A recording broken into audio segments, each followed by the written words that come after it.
Olá! Hoje estamos aqui mais uma vez para estudar a Palavra de Deus e hoje veremos o capítulo 22 do livro de Levítico. Que pontos podemos destacar nesse capítulo para o nosso enriquecimento espiritual? O primeiro deles é que o sacerdote, se ele ficasse impuro por algum dos motivos que nós já vimos anteriormente, seja a emissão de sêmen após uma relação sexual, seja algum fluxo corporal, doença na pele, tocar em algum animal impuro ou no cadáver de algum animal, se contaminar com algum morto ou tocar em alguma pessoa que estivesse impura, ele não poderia oficiar como sacerdote enquanto estivesse impuro, ou em outras traduções, imundo. E aí, ao não oficiar, ele também não poderia comer daquilo que era consagrado, as ofertas votadas pelo povo de Israel, ou o pão sagrado.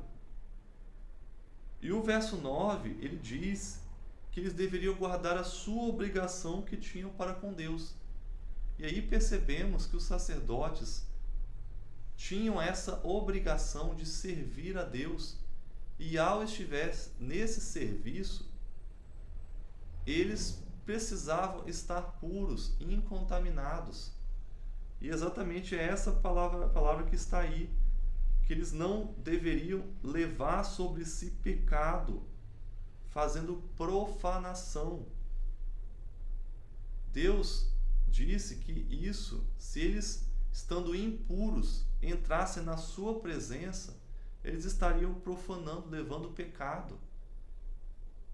E seriam punidos por isso. Pode parecer meio estranho, mas Deus estabeleceu regras e nós devemos seguir as ordens de Deus. O segundo ponto de destaque nesse capítulo é que nenhum estranho ou estrangeiro poderia comer das ofertas sagradas ou do pão sagrado. Nem mesmo se o sacerdote na sua casa estivesse recebendo algum hóspede ou algum empregado que trabalhasse para ele, eles não poderiam comer das ofertas sagradas. E aí a gente vai ver mais à frente que os sacerdotes, quando estivessem em Canaã, ele teria uma parte ali para cultivar seus próprios alimentos. E esses alimentos, sim, que eles produzissem, poderiam ser consumidos pelos seus hóspedes, pelos seus empregados. Mas as ofertas sagradas que Deus dava para eles consumir, pão sagrado, os sacrifícios, esses só um sacerdote poderia consumir. E aí o capítulo lista, por exemplo, se uma filha estivesse desposada com outro homem, não mais pertencente à classe dos sacerdotes, ela perdia esse direito de consumir as ofertas sagradas, a menos que ela fosse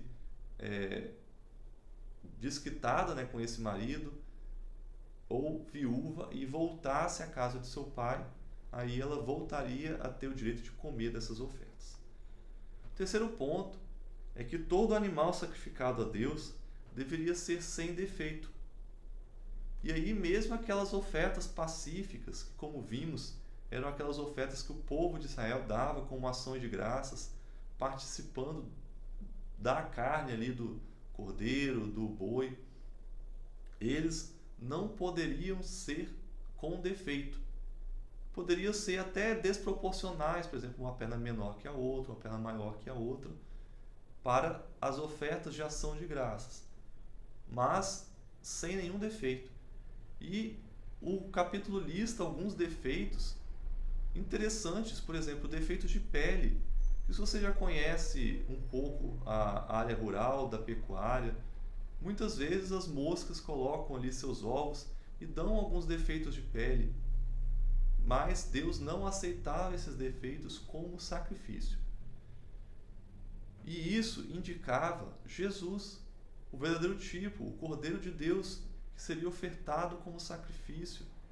Então, um animal sem defeito não representaria adequadamente Jesus. Por isso que eles não eram aceitos como sacrifício. E também para prevenir aquele pensamento muito humano de deixa eu dar esse aqui que está ruim para Deus. Não, eles deveriam levar em alta conta o seu Deus. E ao votar um sacrifício para ele, ser o mais perfeito do seu rebanho. E um detalhe interessante é o que está escrito no versículo 24, em que Deus pede para que eles não oferecessem animais castrados para sacrifício. E isso também está logo depois que eles estavam proibidos de fazer essa prática, de castrar animais. E hoje a gente percebe que muitos dos animais que temos hoje em dia são castrados. Por exemplo, os bois de abate, eles são castrados para que engordem mais facilmente e que não tenham um comportamento mais agressivo de um touro, por exemplo. Gostou de seguir estudos? Compartilhe para que mais pessoas estudem a palavra de Deus conosco.